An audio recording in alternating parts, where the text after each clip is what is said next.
बात बहुत पुरानी है। किसी गांव में एक ग्वाल भक्त रहते थे। संत सेवा में उनकी बड़ी प्रीति थी। घर में जो भी उत्तम सामग्री बनती वे उसे चुपचाप ले जाकर संतों में बांट आते।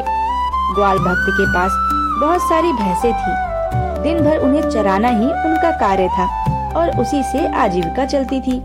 घर में उनकी माता और वे कुल 2 ही प्राणी थे। एक बार की बात है, उत्सव का दिन था। माँ ने घर में अनेक प्रकार के स्वादिष्ट भोजन बनाए थे। वे सोच रहे थे कि माँ कब भोजन परोसे और मैं कब ले जाऊं। जब उनसे रहा न गया तो वे माँ से बोले, मैया तुम मेरे लिए पकवान अंगोछे में बांध दे, मैं वन में जाकर खा लूंगा।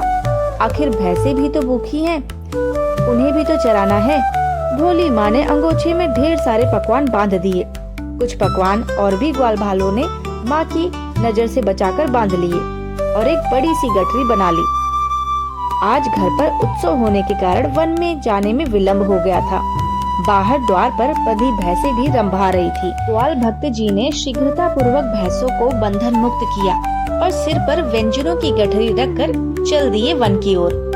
वन में पहुंचने पर जब भैंसें चरने में मग्न हो गई तो सिर पर गठरी उतारी और भैंसों को छोड़कर चल दिए संतों की आश्रम की ओर। वहां पहुंचकर संतों के चरणों में शीश रखकर विनय की कि प्रभु आज उत्सव होने के कारण और घर में बूढ़ी माँ के द्वारा व्यंजन पकाने के कारण थोड़ी देर हो गई, कृपा कर क्षमा करें, क्योंकि बिना आप लोगों के प्रसाद ग्रहण किए मैं भी सीधा प्रसादी नहीं पाऊंगा। ग्वाल भक्त जी का ऐसा प्रेम देखकर संत लोग गदगद हो गए। भला क्यों ही न होते, ऐसे भाव के लिए तो भगवान भी भूखे होते हैं। संतों की पतंग बैठी और वे भगवान का कीर्तन करते हुए प्रसाद ग्रहण किए। जब सब संतों ने प्रसाद ग्रहण कर लिया तब श्री ग्वाल भक्त जी ने भी प्रसाद ग्रहण किया और चल दिए अपनी भैंसों की ओर। वहां आकर देखा तो सभी भैंसें गायब। हुआ यह कि जब संतों के पास चले गए थे तो चोरों ने भैंसों को बिना चरवाहे के देखा और उसे हाँक ले गए।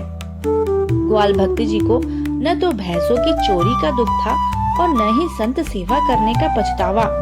समस्या सिर्फ यह थी कि भैंसों के बारे में माँ को क्या बोलेंगे, पर उन्होंने उसका भी उपाय सोच लिया।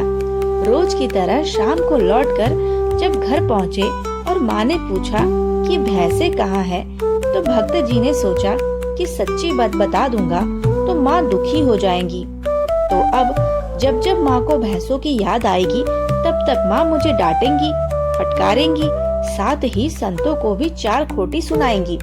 इस तरह नित्य का क्लेश हो जाएगा। अतः उन्होंने सच्ची बात छिपा ली और बोले, माँ एक बेचारा गरीब ब्राह्मण भूखे मर रहा था, मैंने सब भैंसें उसे दे दी है। वह भैंसों को चराएगा और दूध से घी बनाकर मट्ठा निकालेगा और छाछ मट्टे से अपना काम चलाएगा।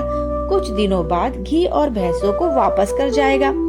माँ की ब्राह्मणों के प्रति विशेष भक्ति थी, अतः कुछ नहीं कहा और बेटे के इस कार्य को उचित ही माना।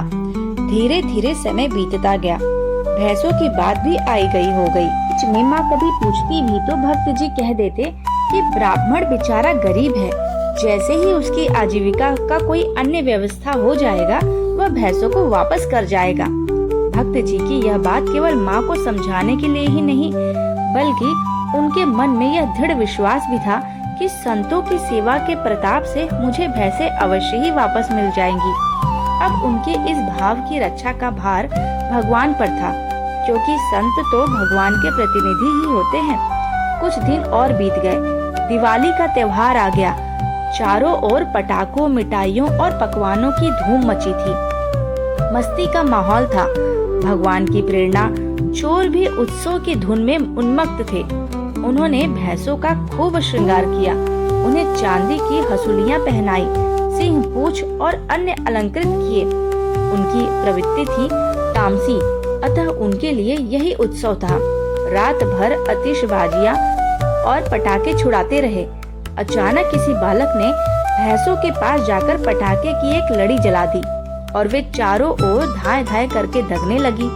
भैंसों के लिए यह एकदम नई स्थिति थी। फिर क्या, वे एक रस्सी तोड़ाकर और खूंटे उखाड़कर भागी। भक्त जी की भैंसे ने कुछ दूर जाने के बाद भक्त जी के घर का रास्ता पकड़ा और उन्हीं के पीछे पीछे चोरों की अन्य भैंसे भी अनुसरण कर गई। सुबह होते होते सभी भैंसे आभूषणों से सजी धजी भक्त जी के दरवाजे पर उपस्थित हो गई और रम्भाने लगी।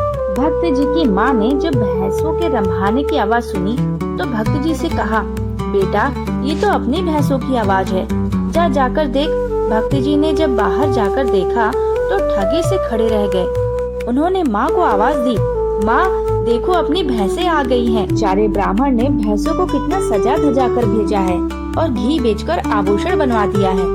माँ ने देखा तो आश्चर्य से कहने लगी, बेटा जिसके पास खाने का भी इंतजाम नहीं था उसने भला आभूषण कैसे बनवा लिया? घी बेचने से इतना पैसा तो इकट्ठा नहीं हो सकता है।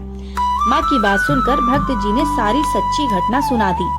माँ ने खुश होकर कहा, बेटा ये सारा धन संतों की कृपा से मिला है, मुझे तो मेरी भैंसें मिल गई यही बहुत है। तू इन आभूषणों को बेचकर प्राप्त धन से संत सेवा कर। इस प्रकार भगवान ने संतों की कृपा और सच्ची संत भक्ति का प्रभाव दर्शाया है। तो बोलिए विष्णु भगवान की जय।